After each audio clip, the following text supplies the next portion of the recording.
Welcome to Life Unrestricted.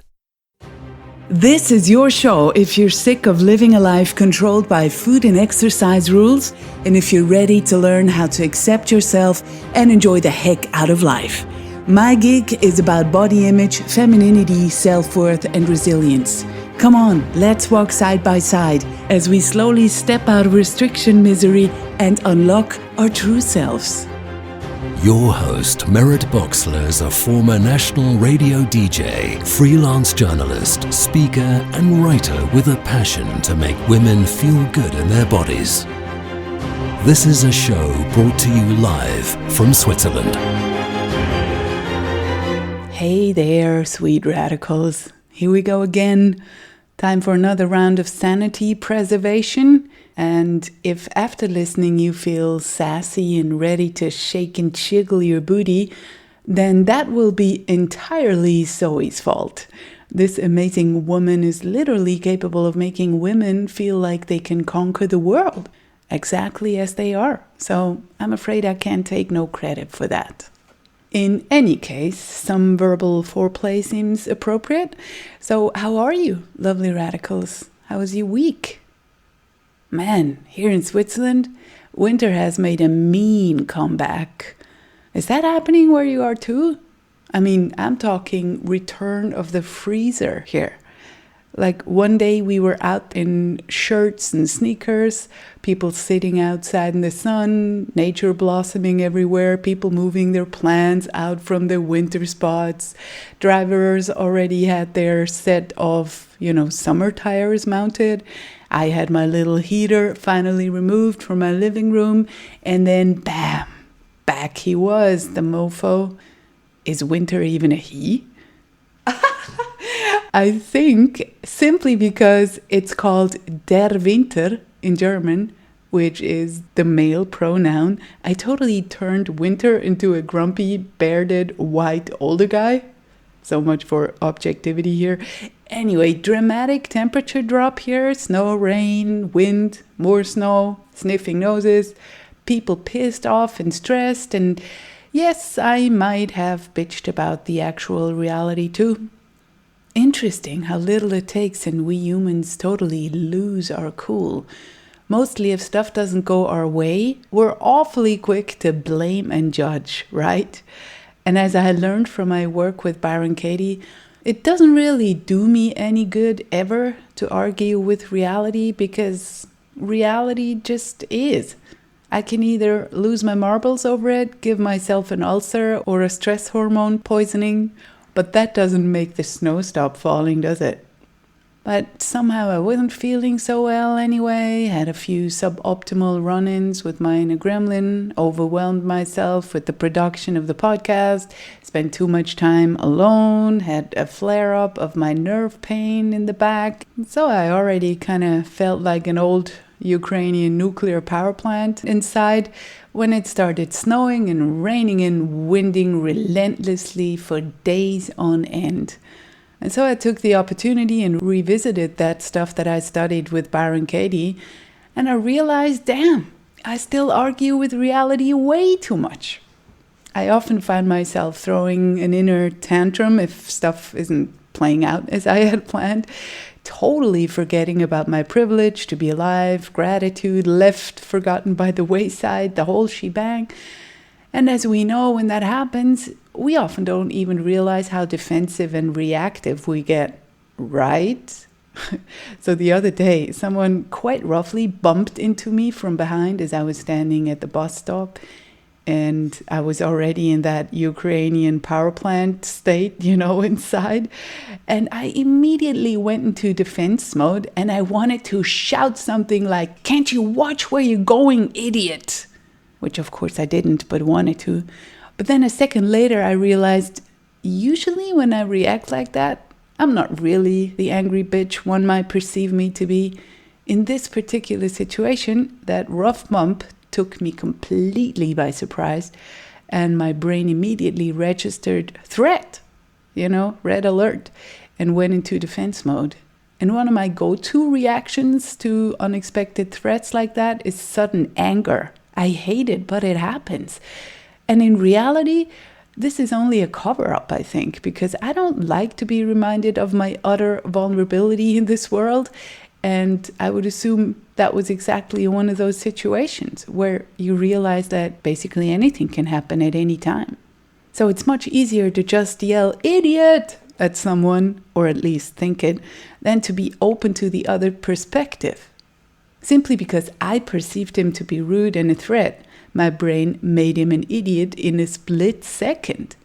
Hang on, couldn't it also be true that that man might have been in a real hurry? Or that he might have even been pushed by someone else? Maybe he was staring at his phone, didn't see me? Maybe he was on the run from someone else? Maybe his wife was at the hospital ready to give birth and he was kind of stressed to get to her? I don't know anything about this man's reality. But he most probably wasn't out to scare the crap out of me. Yet that's what my brain perceived to be happening. That guy's out to get me, better fight. You know what I mean? I think that's why there's so much online trolling and violence going on. People don't stop to think. They just let their first perception dictate their often terrible assumptions and prompt verbal abuse. Not okay. For me, I hold on to a simple truth that says, never attribute to malice what might have been caused by ignorance. It's easier to live that way, I find. But still, isn't it amazing how reactive we are when we assume that we know what's going on and that everybody else is somehow wrong or an idiot? And it also isn't conducive to our own well-being, to be honest. That's why I'm bringing this up today, and I probably will again.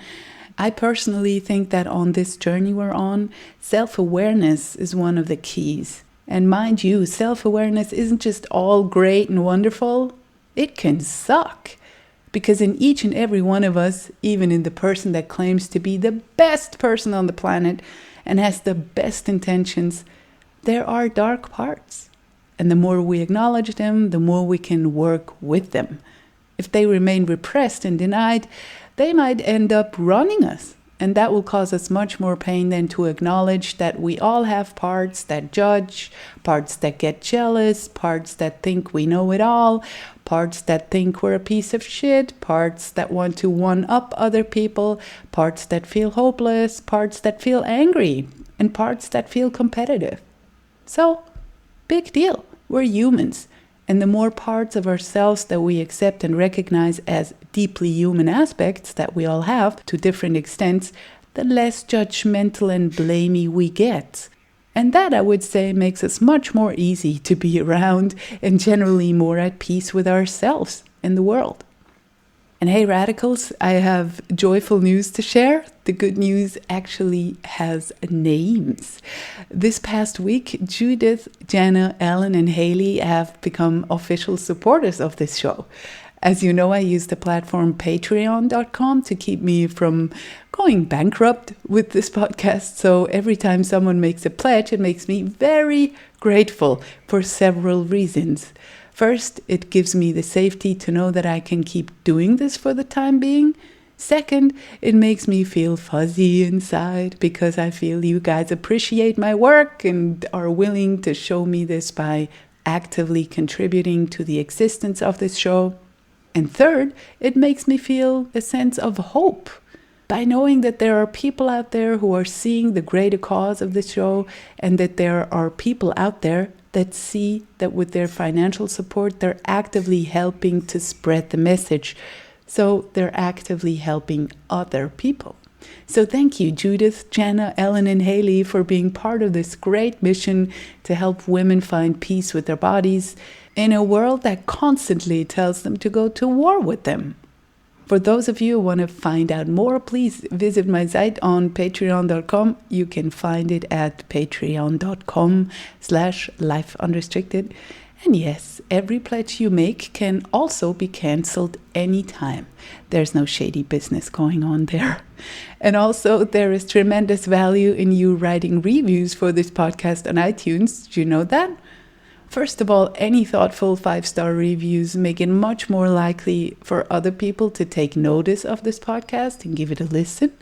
And I would say that's a good thing. Since I'm not selling them anything, I'm not trying to make them follow some set of rules to change themselves. I'm not a preacher for any religious-like moralistic attitudes toward bodies and food. In the accelerating insanity of diet advice out there, where people fight over food rules as if it might get them into heaven, where self-described health gurus dish out destructive advice in a way that makes you feel like a caged animal, well, then we might be of help to people who are sick of being told which foods are satanic, which foods are addictive, and which will make them magically find a bucket of happiness at the end of some food rules rainbow. So thank you for taking the time to jump through the iTunes hoops and actually leaving a review. Thank you. Ready for some sass? Here it comes. This week on the Life Unrestricted podcast, I get to talk to Zoe McNulty from London. Zoe had always dreamed of being a backing dancer on Top of the Pops, but due to her being larger than a dancer, quote-unquote, should be, she avoided the commercial dance scene and the negative body image that she would, as she says, undoubtedly have developed. However, with the pressures of a thin-obsessed society, she still struggled with her body through much of her adult life until she realized how much time she had wasted worrying about what others might think of her. These days, Zoe refers to herself as a champion of curves and is honored to be an official body image movement global ambassador, just like myself. Zoe works as a top dance fitness presenter, group exercise teacher, and body positivity activist. She specializes in helping women feel good about their figures, regardless of the shape or size, through fun and feisty dance concepts. She calls herself head mistress of School of Strut. Thank you for coming on the show, Zoe. You are welcome. Thank you for having me. Oh, it's so my pleasure. This is a pretty spontaneous thing. As you know, I had a cancellation this week, pretty short notice sort of situation, which usually kind of makes me go, oh no, what do I do now? Panic stations. Yeah, totally. And then I decided to, because I had this episode number, I think it was 16, when I had to call, like I was just reaching out in my community, is anyone up for a very short notice conversation, which is very uncomfortable for me because I usually prepare like 100 questions, which I normally don't really even ask, but it gives you a better feeling. And it worked out fine. So I don't know what it was, but your name came up in my head all the time. And I figured, well, I don't really know her, but you have this energy about you online. And I just knew we would have a good time. And so I decided to reach out. And here we are. It's incredible. Here we are. I'm absolutely honored, to be honest, because I've listened to your podcast for quite a while now. And I just love what you're about. And I love what you're doing for women and just helping us all feel normal, because we are all normal, even though we feel like we must be a freak of nature or something. Yeah, I still think that sometimes. Yeah, oh, bless you. And it's fantastic that you even admit that. It's fantastic. To be honest, when we set for today, when we decided to do this and wing it, I watched 2 YouTube videos of yours and I went, holy fuck, if I had her confidence. Yeah, you have this radiance about you, and I'm not really into the schmoozy, just paying you cheap compliments. But for real, your presence is incredible. The one where you did yoga, and in the beginning, there was a car driving by, and you were looking into the camera and pointing at the car while it was driving by. And then you said, I live here, not actually here, but here. And I thought, this is my woman. And then there was a black guy walking by and you said, hey, have you seen that cutie over there? Oh, lovely. Oh God, I don't even remember what that one was. But, you did some yoga and some jumping jacks, and it was a 14-minute. I wanted to look at something, more than a minute, and that was the longest one I came across. It was like 14 minutes, and it was what did you say? That was one of my Welcome October. to Tone Tuesday. Yeah, that was what I've stopped doing those. That series of Tone Tuesdays, it was to help me figure out YouTube because I thought I need to reach more people. And it was a really good lesson. I did 42 episodes and I spent pretty much a year figuring out YouTube and actually realizing that I'd failed at figuring out YouTube. My views weren't getting any hits. That was kind of before and during me becoming more aware of this body positive community.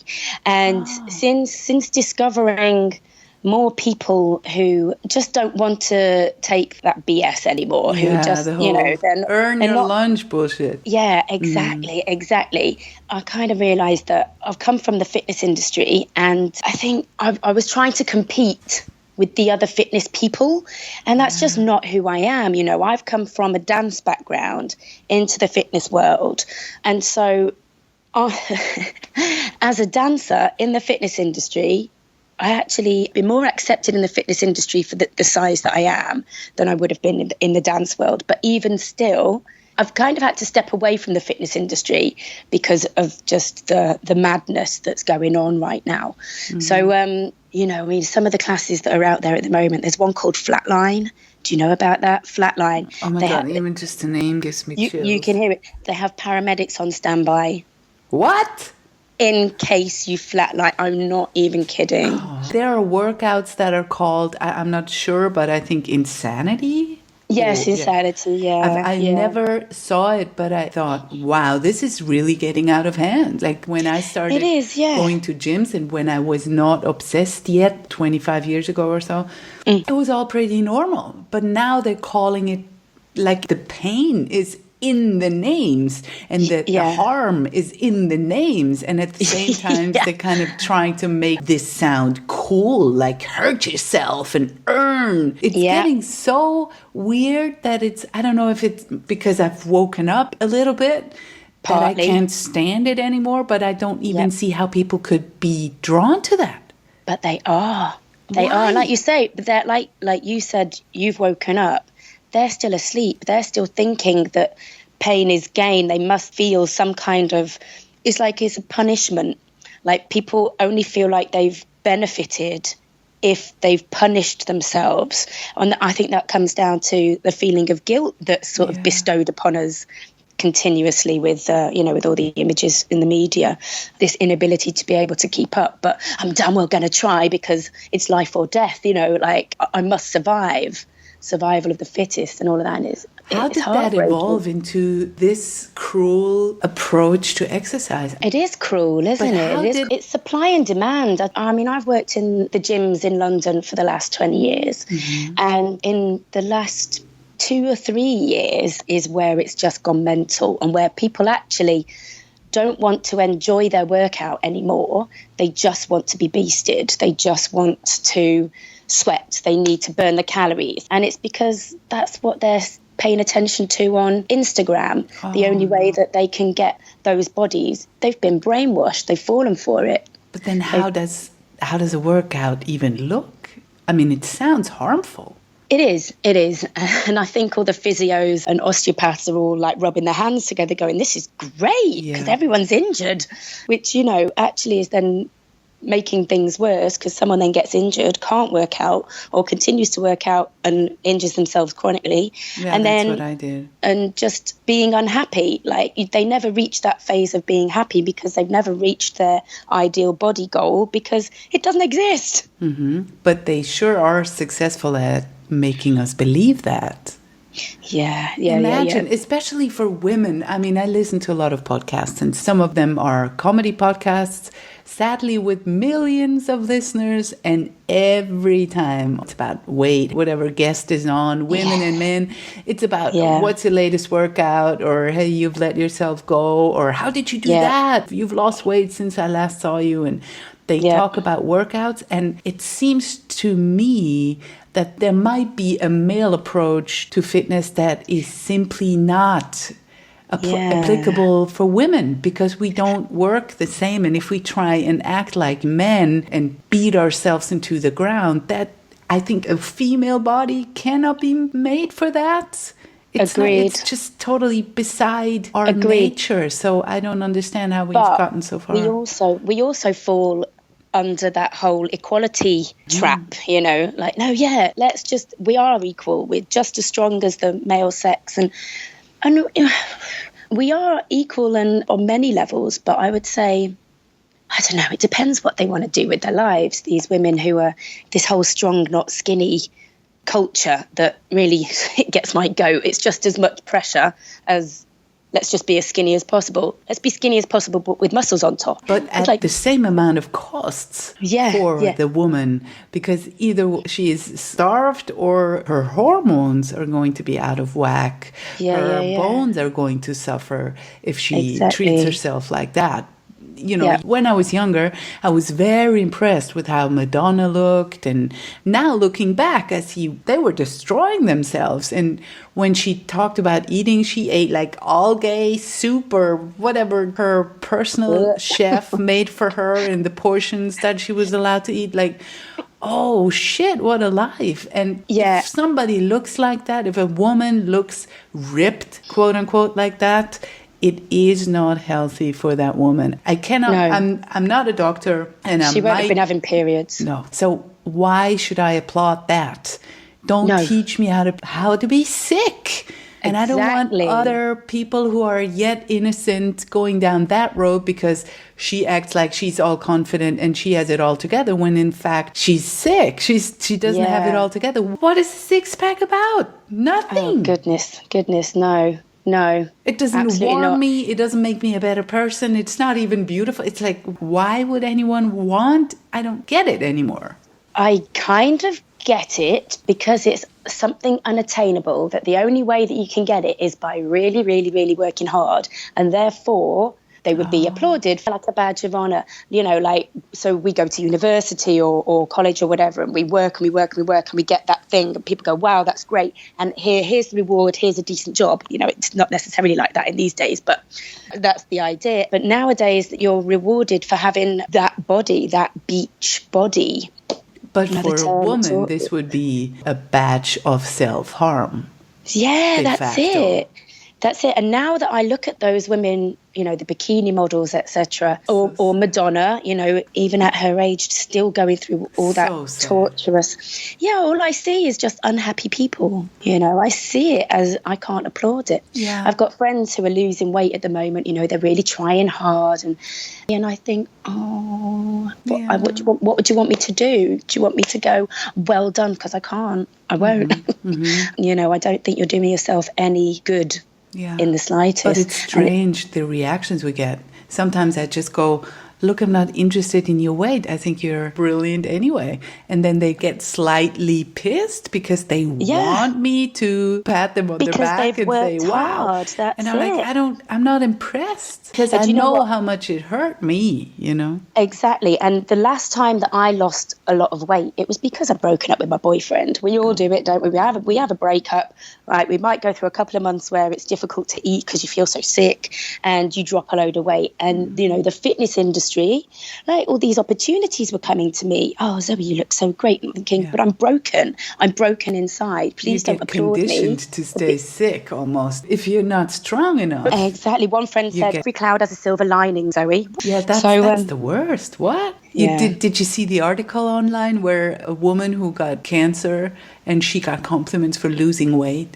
And I think at one point she went, hey, look, I'm dying. What? Yeah. What are you saying? At least you lost weight?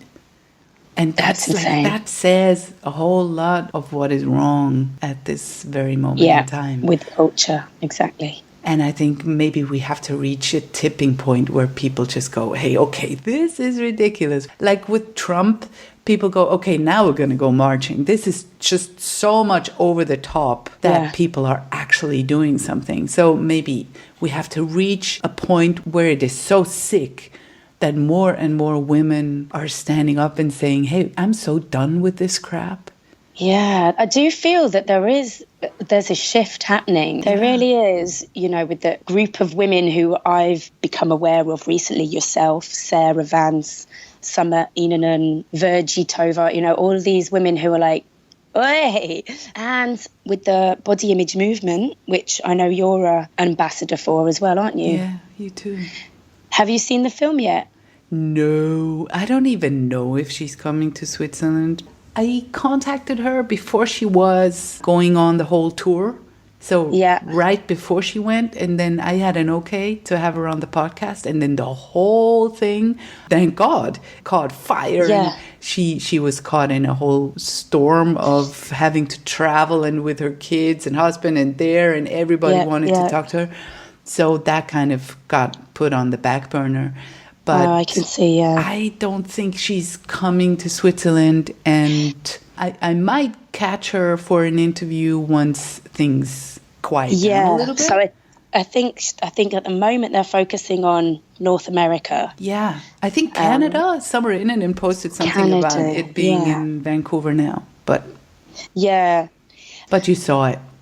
So I saw it, and it was fantastic, and it did spark a conversation, and it's a conversation that is continuing, and more people are waking up. I do really feel that there is a big surge of people who are, like you say, waking up. It is interesting how it's like a veil has been removed from people's eyes, and they start to see the bullshit, you know. And if I have the TV on and something comes up that triggers me in some way, literally I will stick both middle fingers up at the screen, and it's happening more and more often. But lovely. You know, diet adverts for weight loss companies, etc., etc. But even just in, like you were saying, in comedy sketches, like I don't find that funny. Yeah, it's like the cheapest fucking joke, and it's being used every time. Yeah, it's not funny. No, it's not even funny. It's not funny. Oh no. So can I just? We have been talking forever already, but it's never too late to jump back. So I really want to get to know you and how you grew up. So do you remember being in a body as a child? Yes, I do remember. I went to all of the sports as a child, you know, from about the age of 4 onwards. I did dancing, gymnastics, springboard diving, swimming.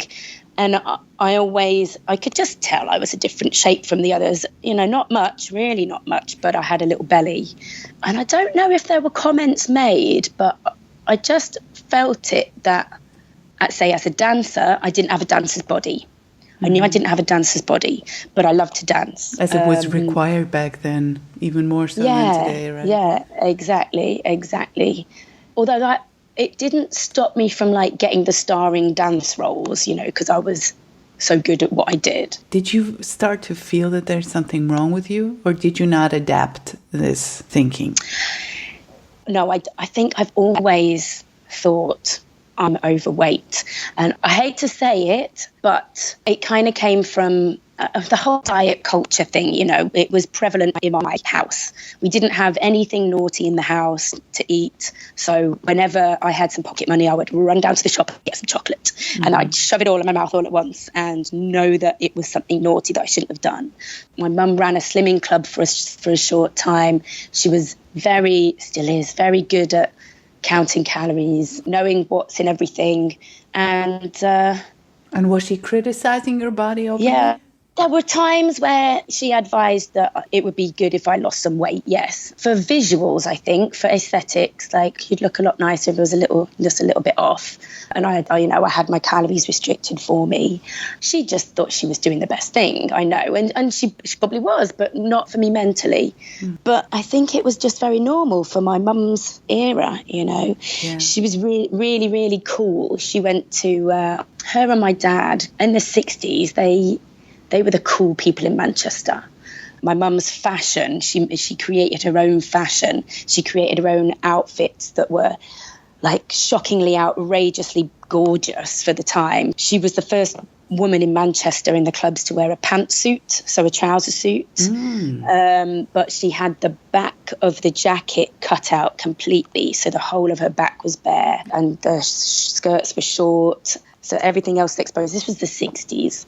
So do you think she was objectifying herself because she thought she had to, or was she really owning her sensuality?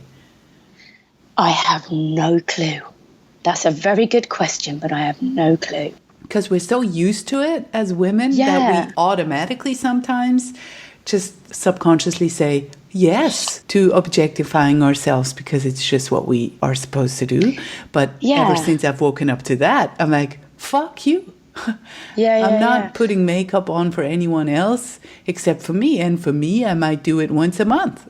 Exactly. But I think, my mum looked good. She looked good. Everyone thought she looked good. And I think maybe the fear of if she put any weight on, she wouldn't look good and she wouldn't get that validation. Mm-hmm. So you were exposed to all that. Yeah. And I think many women my age had that from their parents and probably even the generation before, because I think she got it from her mum too.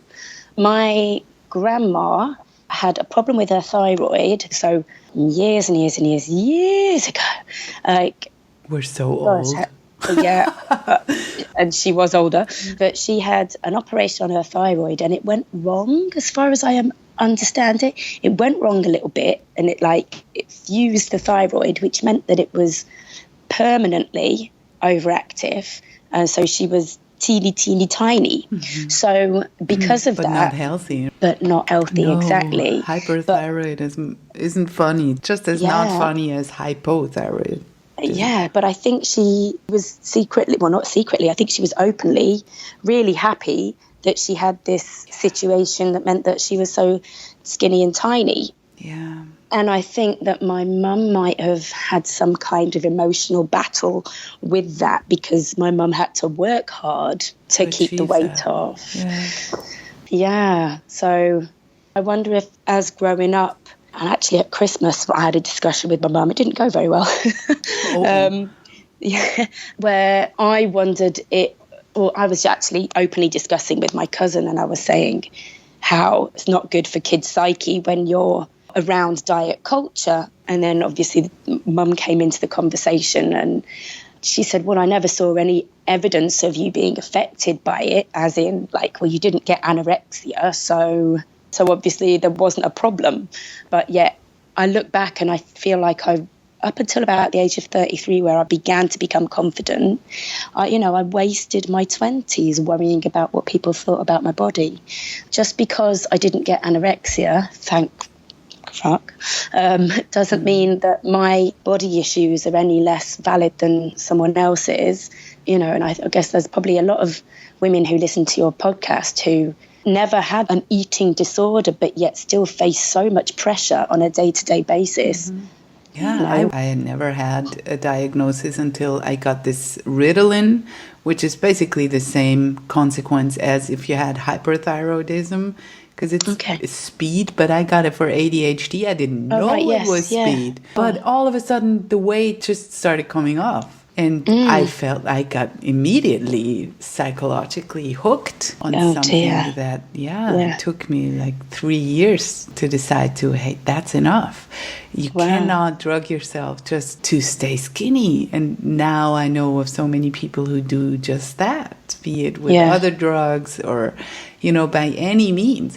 And so I understand that whole struggle. And for me, before all that, the only good thing about that Ritalin incident was that I started looking sick. So people started, noticing that something was not right, even though I was still as obsessed, if not more. But I looked skinny. I wasn't anorexic, but I looked very skinny compared to how I normally looked, even though back then I was already weight suppressed. So, it was just, for me, it was just one step further down. Finally, the weight has come off.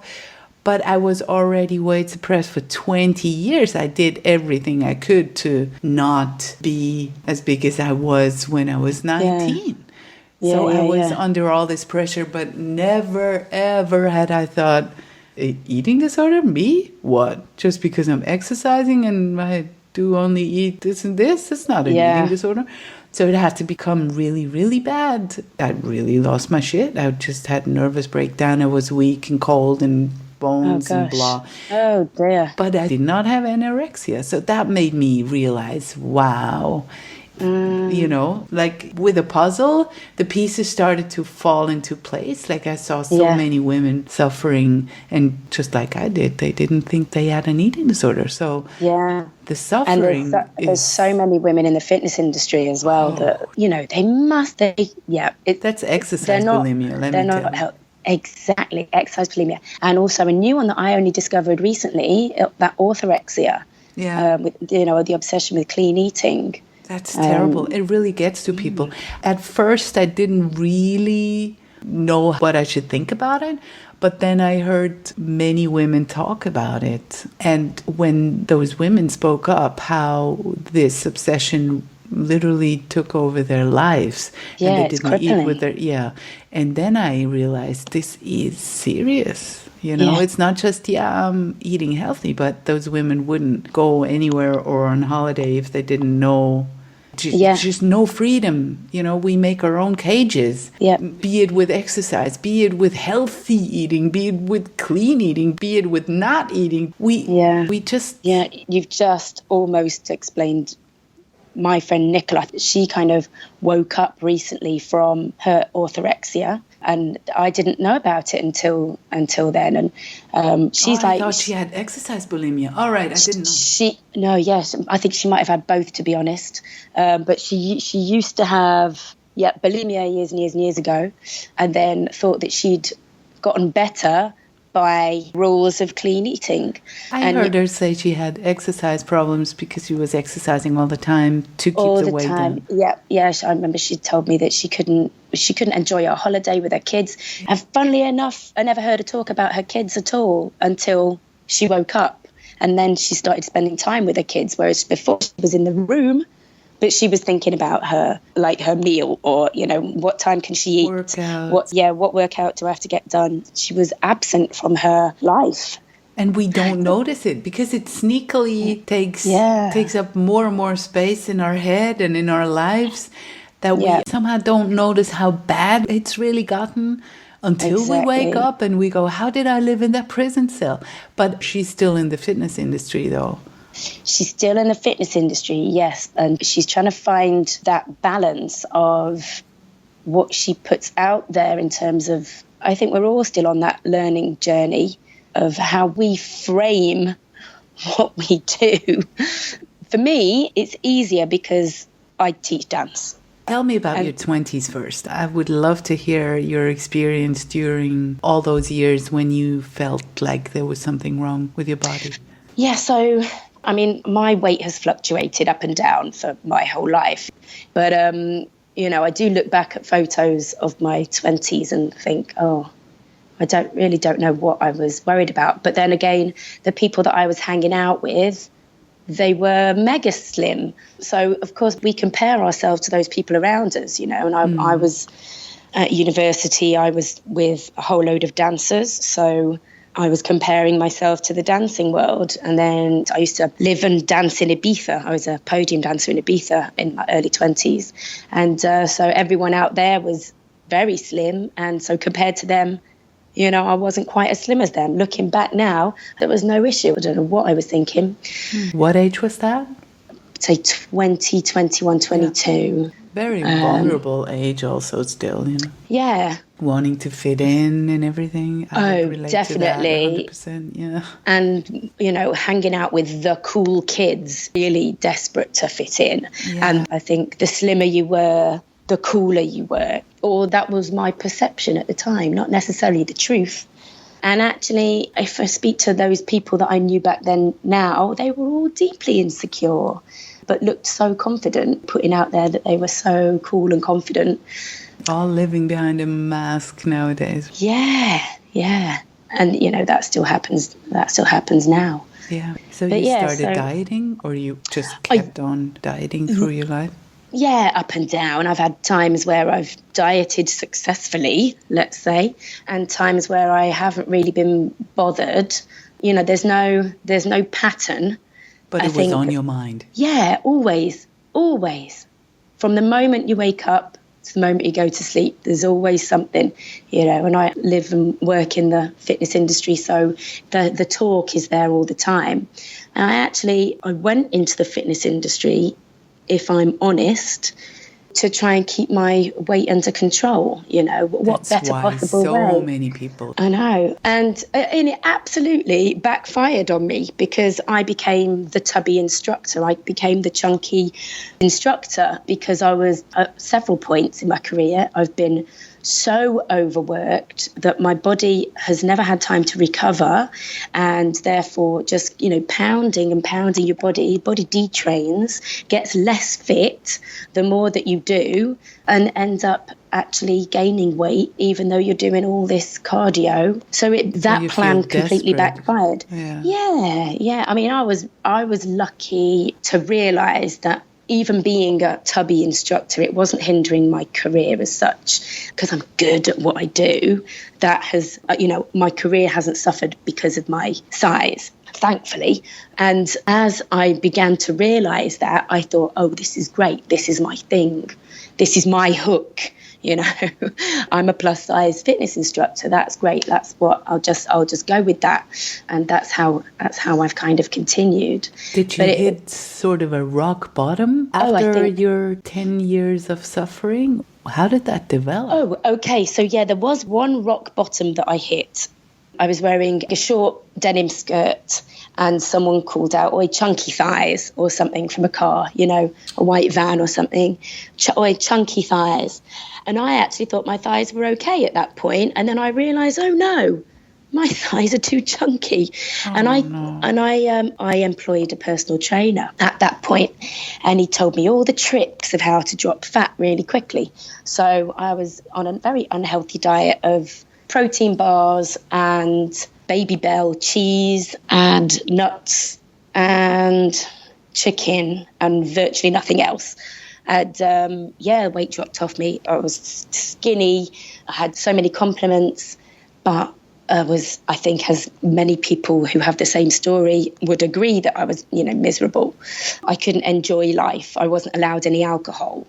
I went to a party. There were all famous people around, and I was sticking to my diet, and I didn't have any alcohol, and I was tired, and I was in a bad mood, and I went home early, Mm-hmm. Were you single at the time? Yeah, because we cannot even open our minds and our hearts to someone else if we are single to start with. Yeah. I've been single for the past 8 years, and that's exactly the years that my, let's call it, eating disorder took over and wanted me for itself all the time.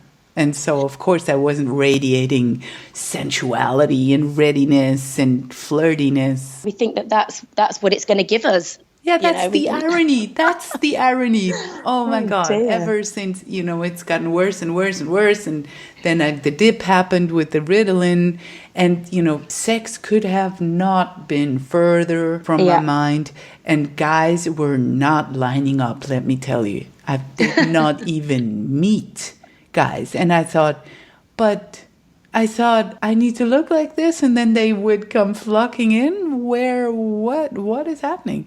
And really, when I was 19, and I hated myself because I was big and people made fun of me, but there were also guys who were, really game for me. Yeah. You know what I mean? But I couldn't consciously take it in because I hated myself so much. Yeah. So now I see the whole futility. That's why I once said, you can't win at this stupid game. No, you can't. Because you have to unfuck your mind. You really have to. Not only that, you have to unfuck everyone else's mind as well. Yeah, but that's a hard thing to do. And you better start with yourself. Because for a long time, I was waiting for everybody else to fucking do something. But that's, it's not going to help. No. So, excuse me, I interrupted you. You were saying how you hit rock bottom. So I lost loads of weight, thought I looked good, but was actually miserable. And then my body started putting the weight back on, and my personal trainer kept saying, I don't understand. This shouldn't be happening. It doesn't happen with anyone else. Yeah, he accused you of not being compliant. Of cheating, yeah. And then he sacked me as a client. What? So then, the weight went back on, and as normal, extra. And I can't remember if this was... And you felt awful. I did, but I had started to realise that I was miserable in that state and that I could start enjoying life again, really. And then I met a guy. Now, this was the turning point. And I do think that chronologically, So I had you that think I still have to situation. wait for a guy, huh? No. Just kidding. No. Yeah, a lot of women say that at some point in their lives they met someone who was not judgmental at all, and it was so much easier to heal from that point on and gain some weight and be relaxed about it. But when you're on the market, quote unquote, you feel like, wow, recovery is the worst. If they have not flirted with me for 8 years, they're surely not going to flirt with me after that. So that's a deep fear somewhere. I wonder how. That's a difficult one. I wish the guy wasn't the turning point, but I do think that was part of what made me stop paying attention to that internal dialogue that says that I needed to be slim to be valid. And so just the way that this guy looked at me, it was like the most lustful, like I was this amazing piece of cake that he just couldn't wait to devour. And I realized that, and this was after I'd put on the weight again that I'd lost when I'd had the personal trainer and the healthy diet. So the universe seems to have rewarded you because you went through all that fear, like putting the weight back on is a very deep fear for some women. And I think of it that way. Like if you really face all that fear and do it, and you are faced with all the uncertainty and your inner gremlin goes crazy, and then the universe rewarded you with a guy that wanted you just as you were. There you go. Although, the relationship wasn't, if it was just me and him, it would have been amazing. But he had an ex-girlfriend who got in the way and was causing lots of spanners in the works. That's another story. But the way that he looked at me made me realise that it wasn't being skinny as what made me attractive. It was just being me and being healthy and content. That's what made me attractive to him. Mm-hmm. And I let that digest properly, from my head into my soul. And I've never forgotten that. And when I have moments of crazy thoughts, I remind myself of that. Like, no, remember all the compliments that you've ever had. They weren't just people just saying them. They meant it. And that I should listen to that and I should believe it. And I do now. So that was a turning point for me. Yeah, it's a shame that it was a guy that it would have been nicer if I could have just come to that realization myself. But I think, as a catalyst, I think maybe we all need a catalyst of some sort. But now it seems to have stuck, the confidence that you radiate seems to have stuck. So how did you manage to sort of grow into that? I think it's like a practice. I believe body confidence is like a practice, like yoga is a practice. The more that you do it, the more it just becomes more natural, just feels more right. So I think we all have those crazy thoughts, but what you do with them next is how you move forwards. So if you've got I heard this, I don't know where I heard it from, but say you've got 2 dogs inside you, and one dog is like a rabid wolf, and the other dog is a cute little fluffy puppy. You decide whom to feed, right? Exactly. And so whatever thought pops into your head, like if it's a bad wolf feeding thought, then you neutralize it with positive thoughts and memories, like that memory that I've just said there. Just affirmations, confirmation. Even if you just say, fuck that shit, I look good, man, stop it, what? And that's how you develop. And the more that you do that, the quicker it just flows. Oh, negative thought. No, get rid of that. That's very helpful, I think, for a lot of people, because for me, it was always like, I will heal when those thoughts go away. And apparently, you totally I have to be skinny for those thoughts to go away. And none of that was true. When I was at my skinniest, my thoughts were probably the loudest and the meanest.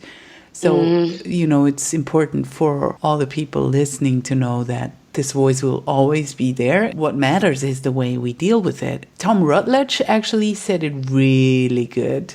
In the episode I had with him, he said, I always reserve the right to disagree with myself. Wow, that's great. Yeah, that's great. Awesome. You do. People actually they're under the misconception that they can't control their thoughts.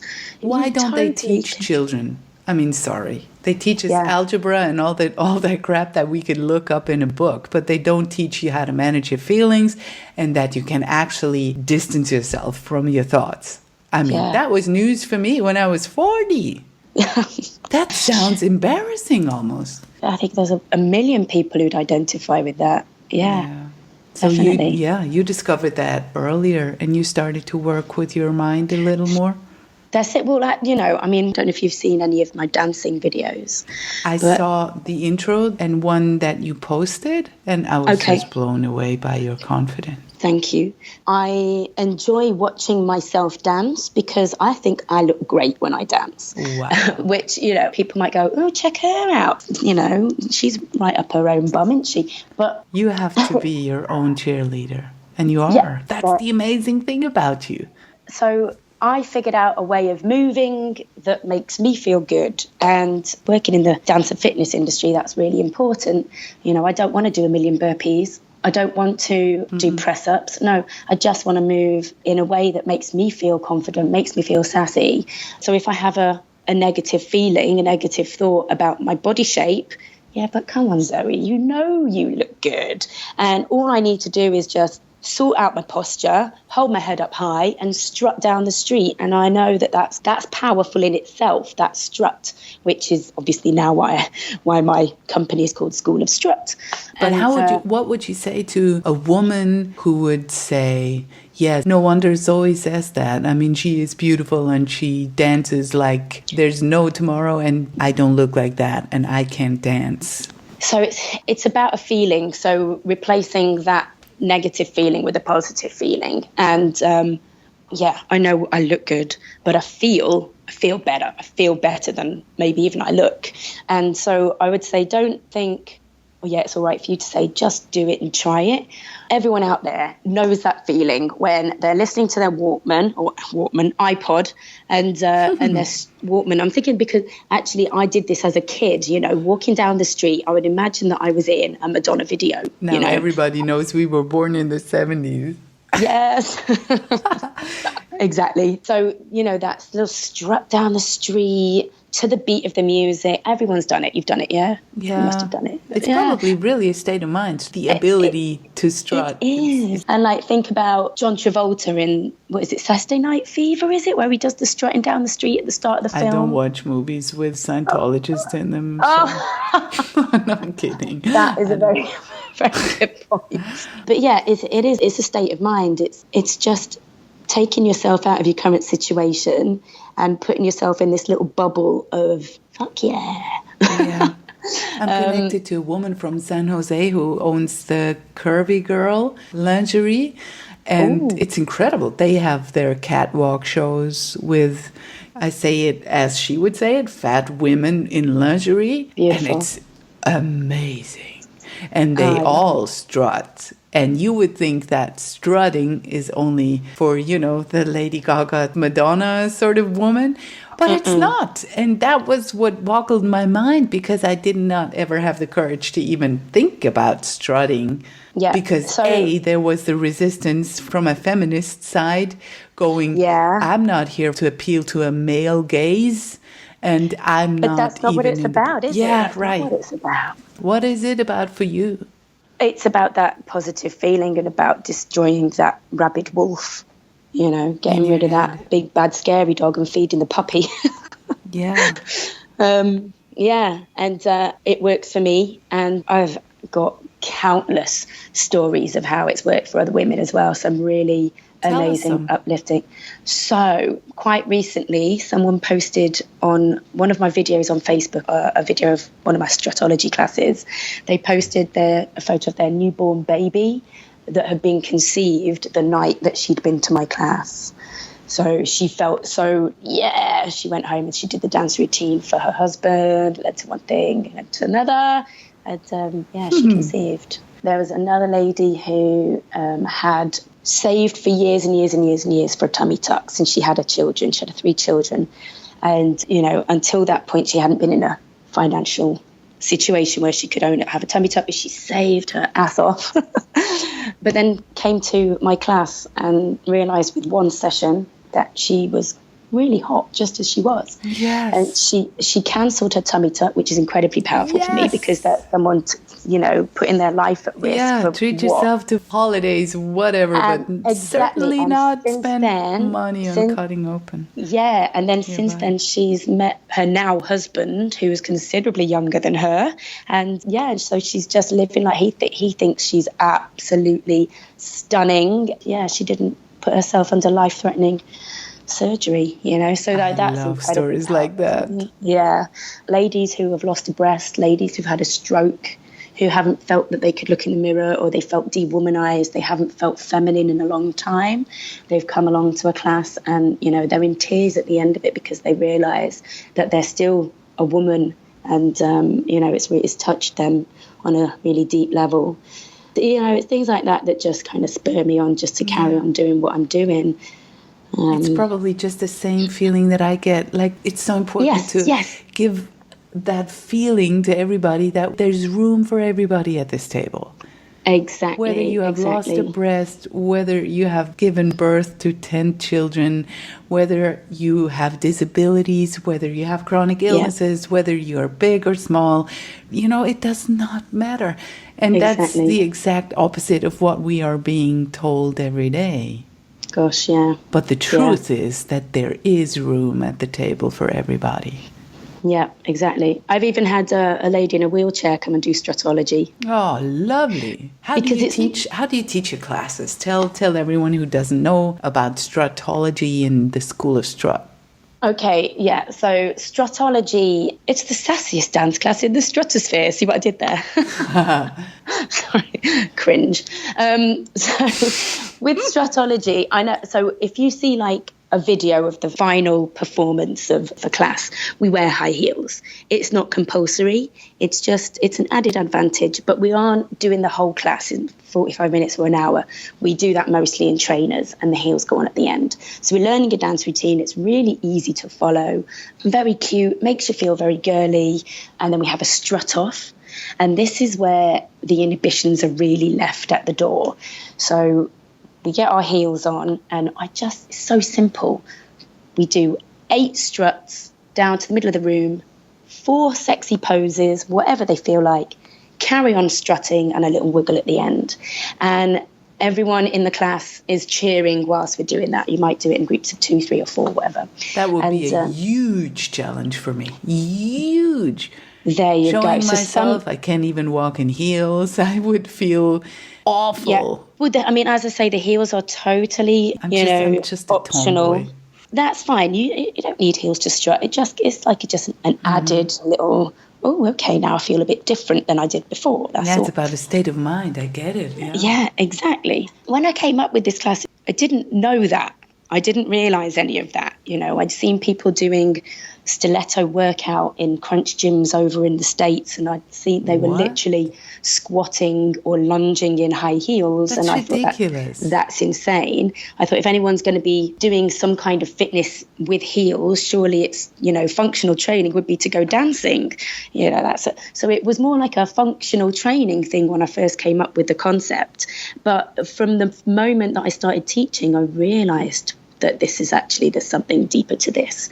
This is something quite special. And obviously the way that my personality, the way that I make them feel so comfortable, the level of humour that I use as well, it's quite a difficult one to get right. So you have to be funny but without being smutty. Mm-hmm. You have to be sexy but without being intimidating. Or objectifying. Well, exactly, yeah, that's it. But I've managed it. I've figured it out. I know what to do. Yeah, and the stories from ladies whose lives have been changed. One lady came and realised just how much worth she was, and left her husband because he wasn't treating her right. I don't condone splitting up marriages, but no, of course not. But it's about what are you? You're worthy of the best love. Yeah, and now she's with another guy who she's, really happy with. He's actually come to the class a few times as well. He's given it a go, in support of her, which is fantastic. His eyes probably fell out of his head, like, whoa. Mm-hmm. Yeah. Where do you teach those classes? I teach at different conventions across the UK, and occasionally I go sort of further afield into Europe.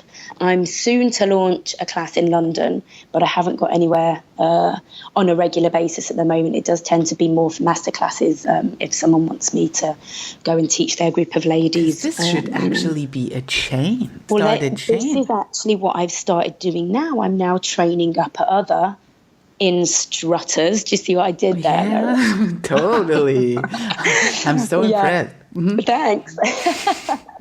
Yeah, so that's what the School of Strut is. It's the umbrella that houses everything that I do that is all body positivity. So it's not just strutology, it's also other classes, one of them being raunch, which it kind of pushes the boundaries a little bit further. No heels this time, no shoes. We roll around on the floor being really sensual. And, I can imagine that the extreme feminists would think, oh, my God, that's so objectifying. But it's not, because it's not for performance sake. It's just for us. It's just for us in that room at that time. To go back into your body and feel at home in the body. Exactly. Yeah. Oh, and if you see some of the women, the way that their faces change and they're like, oh, God, this is great. I love being able to just be. They'd forgotten that they were allowed to be sexy. Yeah, and it's only possible if you provide a really safe space. Because I would take like 4 or 5 times to even open up a little bit. Yep. And if you only made one stupid comment or ridiculed somebody or made, weird comments about having to earn or what is sexy and what's not. But as you describe it, I imagine once I would feel comfortable that I would be able to open up in that class, not necessarily outside in the world. And actually, you know what? You'd be surprised at how quickly you would open up. I'm pretty confident in being able to say that the way that I teach it, you'll be not thinking about what you look like. You'll be trying to emulate what I'm doing. And I see it all the time. Women really surprise themselves at how quickly that they get it, how quickly that they open up. So I don't think it would take you 4 or 5 times. I think it would only take you a couple before you felt comfortable. Why are you not living here? I need a Zoe right here. Oh. Do you know what I do need to do? I do need to get more. So with School of Strut, obviously my main focus right now is getting as many instructors trained up as possible, because I am but one woman, and it needs to be all over. It needs to be all over the world. But right now I'm concentrating on the UK. But School of Strut, I do want it to be like an online hub where women can come for all sorts of body positivity, all sorts of articles, etc., etc. I know they can get it all on the internet at the moment, but also I want them to have access to me online. I've got one raunch class online that people can download. Am I allowed to give out a link? Mm-hmm. So go to zoemcnulty.com/raunch giveaway. In one piece? Raunch giveaway? Raunch giveaway in one word. Yeah, one word. RAUNCH giveaway. And that's like an example of a class and how it will make you feel. But I want that to be something. So the Tone Tuesday series that I did on YouTube was I think it was for me just to learn about how it all works, and for me to figure out how much time and energy is needed to put into creating something on a regular basis. And it's a lot of time and effort, as you know, you do in your podcasts. Yeah. Sounds so easy, just like videos. They look like effortless stuff, but good stuff is never effortless. Exactly. So, but it is definitely on my list of things to do, because there are women all over the world who really would benefit from something as sounds as silly as a dance class, rolling around on the floor or strutting around in heels. But the results are very powerful. It's also powerful to have personal community circles, where you actually meet other women. I think that's a powerful component of this whole thing. Yeah, definitely. And I admire how you are connected to your own sensuality, or it looks like that. And I fear I'm not that connected to my femininity, really. So what are your thoughts on how much or how little women are connected to their own feminine side, generally speaking, sensuality and sexuality and stuff like that? That's an interesting question. Because the harder they train and the more masculine they try to be, the more disconnected they are to. That's what I experience. I turn into a man who looks like a woman.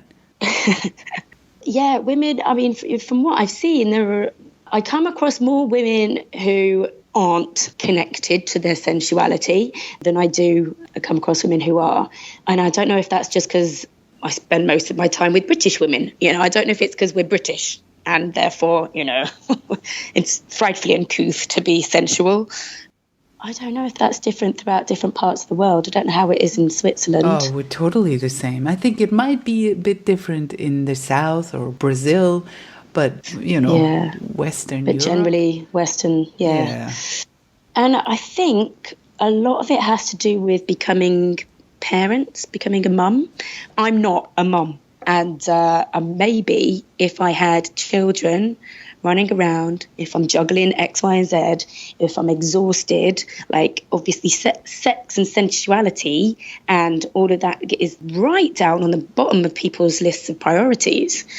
But generally, all the women that are dieting and over-exercising and worrying about their body all the time, that doesn't go with being sensual and an embodied woman. It's a contradiction. No, it doesn't. True. And even the women who do the bikini modeling, where you think, oh, that's sexy, but it's not. No, it's not really sexy. They're not having sex. Yeah. They're way too knackered from having not enough carbs and from being in the gym 4 hours a day. So maybe not having their period. I know. My libido went totally out the window. So I think for healing, it might be very important to reconnect ourselves to our sensuality. And that might be scary. Yeah. But then again, being sensual, being in touch with your sensual side doesn't necessarily mean having sex. I haven't had sex in a couple of years. I've been single for a couple of years. But I know what you mean. I mean sensuality. But the power behind kind of knowing who you are as a woman. Like I'm a woman and I'm built for womanly things. Nice. Thanks. Yeah. And we are totally disconnected to our core or, the pelvic area. Yeah. It's just like, hips are too wide and my ass is too big and blah, blah, blah. That's the narrative that's playing in our head. But in fact, this is our power is sitting there. Exactly. Harness that power. So, and sometimes say I could do a little bit of twerking, just putting it out there. I can do a bit of twerking. My bottom bounces up and down nicely because I've got a decent amount of weight behind it. And I wouldn't be able to do that if I didn't have the weight behind it. But the trick is to harness the vibration, is to harness the power of the wobble. Oh, wow. And that's kind of like a metaphor for life, I think. Harness the power of that wobble because it's beautiful. Wow. Yeah, it actually is a beautiful metaphor because that's exactly what they've beaten out of us. When in fact, reconnecting people to their wobble and loving that wobble. Exactly. Like we make the world explode bounce. With sensuality. Like we shouldn't bounce, we shouldn't jiggle. Bullshit. Yeah. We absolutely should. And we could light up the world if we all stopped dieting. Oh, please let's. Yeah, please let's. Please let's. You're so right. Oh, and I really want to take your class once. I might have to book you to give private lessons to Swiss podcasters. Libido-free podcasters. Yeah. Of course. I ain't cheap, though, I tell you. Yeah, I guess, with your confidence. So now that you've made people curious, where can they find everything? If they want to join your class, if they're in the UK, or if they want to watch your videos, get a taste of it. Sure. On YouTube, go and check out, I wish I could afford an amazing videographer who was just everything that I did and they just made everything like look whizzy woo and flashy. Doesn't make it better. No, but people do like true, it doesn't make it better. No. Obviously feeling the class is one thing, but videographers or, you know, people who make little videos, you can get a feeling from a video if it's filmed right and put out there correctly. I think But we need more real stuff and more authentic stuff. That goes with our healing as well. So I kind of like it that it's not polished, and, you know, people are getting tired of all this polished bullshit perfect. So I actually like it. I like that it's true, it's real, and that's what we are all trying to reconnect to. So don't justify. Okay, that's good. I won't. So if you go to YouTube and type in Zoe McNulty, all of my stuff will come up. My website is zoemcnulty.com. I've also schoolofstrut.com. And on Facebook, I've got Zoe McNulty profile page, Zoe McNulty business page, and School of Strut page as well, which I am beginning to get more and more, I don't know what's the word, populate. I'm beginning to populate it more to let people know more what I'm about. Yeah, social media wise, I'm on it, but I'm not up there. You know, I'm not on the same level as those influencers are, but I'm working on it. We need more people like you. Thank you. What would you tell all the women listening if you had one thing to tell them? Stop wasting time worrying about what others think about your body, because it's not important, and actually you'd be surprised to realise that they don't actually think the thoughts that you think that they are thinking. Love it. And what would you like to be remembered for? I bet everyone says making a difference, but I think challenging the fitness industry, you know, and calling the fitness industry out on its damaging messages, because there's not many of us who are willing to kind of stand up and say, hang on a second, you're causing a lot of damage here just so that you can make some money. Stop it. That's what I'd like to be remembered for someone who just doesn't lie down and take it. And I'm more interested in helping women than I am in making the money out of it. So, yeah. And that's exactly what we need. And we need more of you and more women who develop the courage to become courageous enough to be embodied again. So yes, I thoroughly enjoyed our conversation, Zoe. Oh, me too. Thank you so much. No problem.